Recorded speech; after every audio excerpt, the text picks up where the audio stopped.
Taarifa nzito na mbaya inayomuhusu Jakaya Kikwete imeibuliwa na Chadema na kumpiga spana kichwani. Ujambo na karibu kwa taarifa zetu za Kenyascope, na tafadhali kumbuka kusubscribe. Sauti nzito ya tahadhari imeibuka, barua ya dharura na tuhuma nzito zinazotikisa siasa za bara la Afrika. Ni hatua ambayo imezua mjadala mkubwa ndani na nje ya Tanzania, na wito mkali ukielekezwa kwa African Union, na kiini chake kikiwa uteuzi wa kiongozi mmoja mwenye historia nzito kisiasa ambaye ni Jakaya Mrisho Kikwete.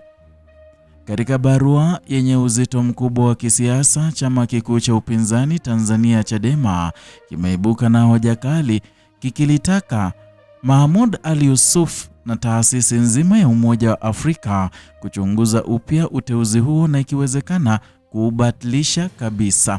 Huu si wito wa kawaida, ni onyo, ni tahadhari, ni ishara mvutano unaoweza kuathiri siasa za kikanda.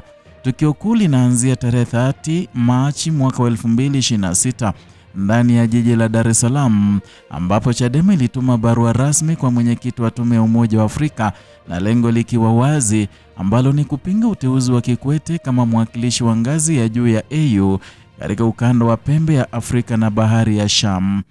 Kwa juu, uteuzi huu uliwasilishwa kama hatua ya kuimarisha diplomasia ya Afrika, hatua ya kuleta amani ama katika moja ya maeneo yenye migogoro sugu duniani. Lakini Chadema pia hii ni tofauti kabisa. Wao huu si uteuzi wa kuleta amani, ni uteuzi unaotishia misingi ya haki, demokrasia na uaminifu wa taasisi nzima ya AU. Katika maelezo yake, Chadema inaweka wazi hoja zake kwa msitizo mkubwa. Kwanza, suala la uadilifu na uhuru wa kisiasa. Kwa mujibu wa chama hicho, historia ya Kikwete inaonyesha taswira isiyoendana na maadili ya Umoja wa Afrika. Wanasitiza kuwa alihusika katika kusitisha mchakato wa katiba mpya nchini Tanzania, na mchakato ambao ulionekana kama tumaini la wananchi wengi, ndoto ya mabadiliko ya kweli ya kisiasa, lakini ndoto hiyo ilikwama. Kwa Chadema, Kikwete alikuwa mhusika mkuu katika kusuasua huku. Na pili, swala la ukaribu wa kiongozi na uongozi wa sasa, kwamba Chadema inaeleza kuwa Kikwete si mtu wa mbali na mamlaka ya sasa, bali ni mshauri wa karibu na Samia Suluhu Hassan. Ukaribu huu, kwa mujibu wa barua hiyo, unaibua shaka kubwa kuhusu uwezo wake wa kuwa mpatanishi huru, kwa sababu jukumu la AU linahitaji mtu asiyeegemea upande wowote, mtu asiye na maslahi ya moja kwa moja na serikali yoyote. Lakini hapa Chadema inaona mgongano wa wazi wa maslahi.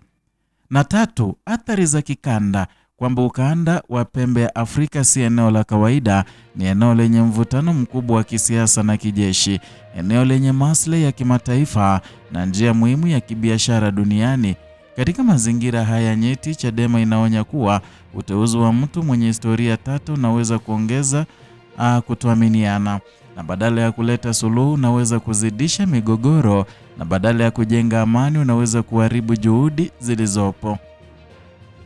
Lakini hoja hizi haziishi hapo. Chadema pia inaibua swali kubwa kuhusu uhalali wa mchakato mzima wa uteuzi. Na je, kulikuwa na uchunguzi wa kina?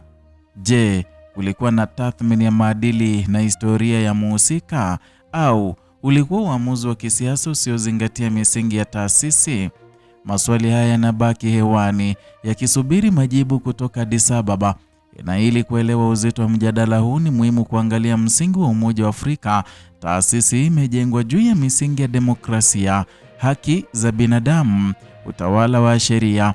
Misingi hii imeainishwa katika nyaraka muhimu kama sheria ya kuanzishwa kwa AU ya mwaka 2000 na mkataba wa haki za binadamu wa Afrika.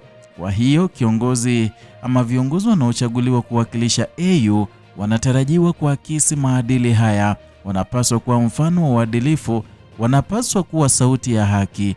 Lakini pale ambapo uteuzi unaibua shaka, athari zake ni pana zaidi. Ni zaidi ya mtu mmoja, ni zaidi ya nafasi moja, na ni suala la uaminifu wa taasisi nzima.